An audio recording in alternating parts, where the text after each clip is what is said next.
A carburetor is a device that mixes air and fuel for internal combustion engines in an appropriate air-fuel ratio for combustion. It is above the engine cylinders with an air pipe and a fuel pipe connected to it.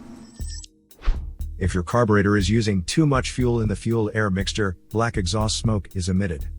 But if it is using in a lean manner, it can cause your engine to backfire or overheat. A failing carburetor will turn on the check engine light on your dashboard. Short distance driving is permitted if you find these symptoms in your car, but your vehicle should be repaired as soon as possible. To save more money on car expenses, claim a free engine code scanner by clicking the link here or at the description link below. You're also welcome to leave comments below. Our mechanic professionals will answer them shortly. Don't forget to like and subscribe to our channel. Thanks again for watching this video.